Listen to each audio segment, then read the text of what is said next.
അവർ തങ്ങളുടെ കൂട്ടിലേക്ക് തിരിച്ചുവന്ന് മിൻകി 3 മുട്ടയും ഇട്ടു. നിങ്ങൾ പറഞ്ഞത് ശരിയാ. നിങ്ങളുടെ തലച്ചോറ് ഉപയോഗിച്ചതുകൊണ്ട് എല്ലാം നന്നായി നടന്നു. ഏറ്റവും വലിയ ശക്തിയെയും നിങ്ങൾക്ക് പരാജയപ്പെടുത്താൻ കഴിയും. കുറച്ചു ദിവസം കഴിഞ്ഞപ്പോൾ മുട്ടയും വിരിഞ്ഞു. അങ്ങനെ അവരുടെ അമ്മയും അച്ഛനും ആകാനുള്ള സ്വപ്നവും നിറവേറി. നീ എന്താണ് പറഞ്ഞു വരുന്നത് കൊക്കെ? ഞാൻ എല്ലാവരുടെ അടുത്ത് ചെന്ന് ഇത് പറയാനോ? മടി മാറ്റിയിട്ട് കഷ്ടപ്പെടാൻ പറയാനോ? പിന്നെ കാട് വൃത്തിയാക്കാൻ പറയണോ? പക്ഷേ ഞാൻ എല്ലാ മൃഗങ്ങളുടെയും വീട്ടിലേക്ക് ചെന്ന് ഇത് പറയണമെങ്കിൽ ഞാൻ ഒരുപാട് കഷ്ടപ്പെടേണ്ടി വരും. ഞാൻ വളരെ ക്ഷീണിതനായിരിക്കും. എനിക്ക് ചിന്തിക്കാൻ കുറച്ച് സമയം താ. കുറച്ച് സമയമല്ലേ? ശരി, അങ്ങ് ഒരു ദിവസത്തെ സമയം എടുത്തോളൂ.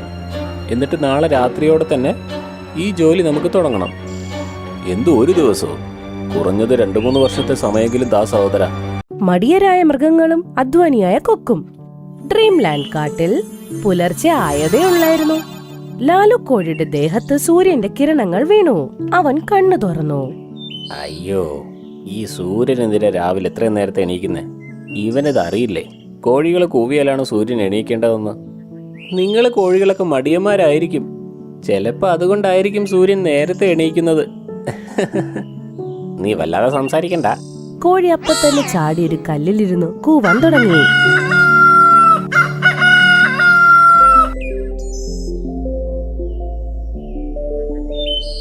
അതെ, എന്തിനാ ചുവന്ന കോഴി ഇത്രയും നേരത്തെ കൂവുന്നത്? ഞാനൊന്ന് ഉച്ചവരെ മയങ്ങാൻ പോവായിരുന്നു. ആണോ? നിങ്ങൾ ഉച്ചവരെ കിടന്നുറങ്ങിയാലേ ഉച്ചവരെ ഞങ്ങൾ എന്താ പട്ടിണി കിടക്കണോ? നിങ്ങൾ എണീറ്റ് പോയി ആഹാരം തപ്പിയിട്ട് വാ. ഭക്ഷണം തേടാൻ വേണ്ടി ഞാൻ എന്തിനാ ഒറ്റയ്ക്ക് പോകുന്നത്? നിനക്കും എന്റെ കൂടെ വരാൻ പാടില്ലേ? ഞാനും കൂടെ നിങ്ങളുടെ കൂടെ വന്ന ഈ പിള്ളേരെ ആര് നോക്കും മനുഷ്യ?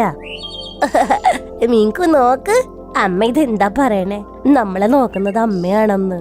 അച്ഛാ, അച്ഛൻ പോയി കഴിയുമ്പോ അമ്മ നേരെ ബുൽബുൽ ചിറ്റയുടെ വീട്ടിൽ പോകും.